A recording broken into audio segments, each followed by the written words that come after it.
Hello' বন্ধু বান্ধৱীসকল, স্বাগতম জনাইছোঁ মোৰ নতুন এটি ভিডিঅ'লৈ।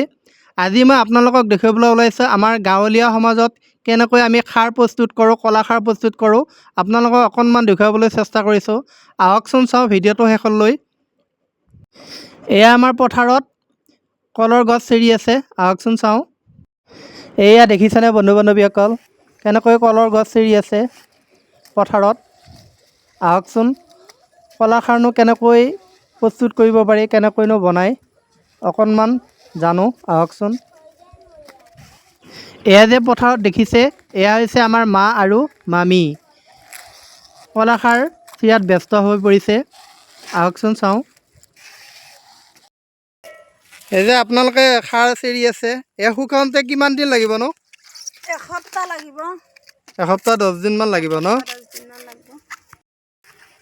কলাটো আমাৰ এই গাঁৱলীয়া সমাজত অতি তাৰমানে এইটো এটা পেটৰ কাৰণে অতি এটা ভাল হেৰি, মানে এইটো খাৰ লাগে আৰু খাৰ লাগে। এইটো মানে আমি পাৰিলে সপ্তাহত এদিন খাৰুৱা আঞ্জা খাব লাগে। তাকে বিশেষকৈ এতিয়া আজিকালি মানুহে কলাখাৰ চিৰিব এৰিছে, পাহৰি গৈছে।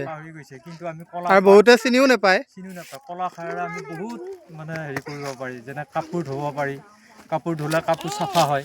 তাৰপিছত গা ধুব পাৰি, মূৰ ধুব লাগে। মূৰ ধুলি মানে আজিকালি আৰু চেম্পু ব্যৱহাৰ কৰে।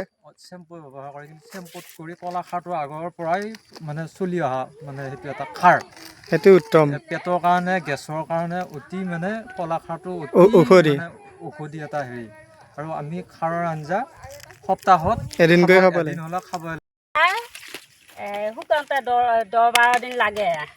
এতিয়া দিনত ল'ৰা ছোৱালীবিলাকে নাজানে, আমি বঢ়িয়াকৈ হেৰি পুৰি লওঁ, পুৰি লৈ পেলাই চালি নাৰিকলৰ কোৰাত বঢ়িয়াকৈ সৰহকৈ লৈ বা হেৰি খাৰ ওলাল নহয়, ওলাওঁতে ধৰি হেৰি কৰোঁ, আঞ্জাত দিওঁ। মাটি দালি আঞ্জাত খাৰ দি খাব পাৰি। আৰু কি কামত লাগে এই খাৰটো? কিহত খাব পাৰিনো? আমাৰ দিনত বাপা এই খাৰ, মাটিৰ দালি, কলাত দালি, তাৰপিছত কোমোৰা, অমিতা, এখন আমাৰ অসমীয়া কৃষ্টি সংস্কৃতি বজাই ৰাখি এখন আমাক খাৰুৱা আঞ্জা লাগে। আমি আগতে গা ধুইছিলোঁ, মুখ ধুইছিলোঁ, সেইগিলা বাদে। এতিয়া এই খাৰৰ বহুত গুণ। এয়া আমাৰ বৰ্তমান ৰ'দৰ কাৰণে অকণমান জিৰণি লৈছে। আমি এতিয়া ৰ'দৰ কাৰণে অলপ জিৰাই আহিছোঁ।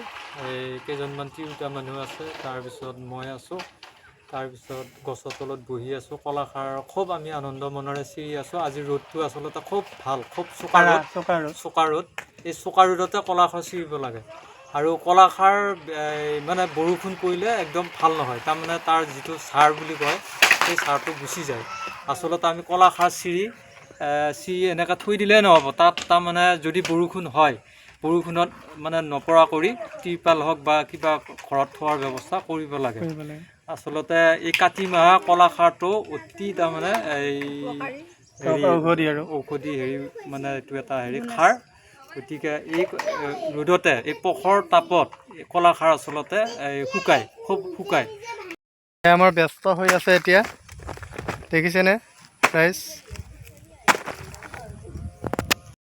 আম টেঙাৰ লগত যদি কলাখাৰ দি জলকীয়া দি খাই খুব টেষ্টিং লাগে। তাৰপিছত ৰবাব টেঙাৰ লগত খাব পাৰি। তাৰপিছত মানে আৰু আপুনি যদি পোৰা মাছ, বিশেষকৈ পোৰা মাছ আৰু কলাখাৰ আৰু পোৰা আলু এনেকৈ তাৰমানে মানে পিটিকি পেলাই ভাতৰ লগত খালে বহুত সোৱাদ পায়।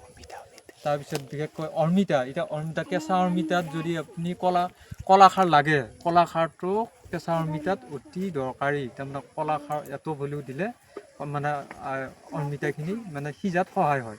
আৰু বিশেষকৈ শাকত এটো হ'লেও কলাখাৰ লাগে। এইখিনি হৈছে বন্ধু বান্ধৱীসকল কলৰ মূৰাৰ পৰা ওলোৱা এইখিনি খাৰ বেছি কাঢ়া হয়। এইখিনি প্ৰায় আধা শুকাইছেই। এয়া হৈছে বন্ধু বান্ধৱীসকল আমাৰ গাঁৱলীয়া সমাজৰ প্ৰস্তুত কৰা খাৰ। কলাখাৰ কেনেকৈনো প্ৰস্তুত কৰোঁ আমি, তাকে অকণমান আপোনালোকক দেখুৱালোঁ। যদি আপোনালোকে ভিডিঅ'টো চাই ভাল পালে লাইক আৰু শ্বেয়াৰ কৰি দিবলৈ একেবাৰে নাপাহৰিব। লগতে মোৰ মিথুন ব্লগ চেনেলটো যদি আপোনালোকে চাই আছে ছাবস্ক্ৰাইব কৰি দিবলৈ একেবাৰে নাপাহৰিব আজিলৈ আহিছোঁ জয় আই অসম।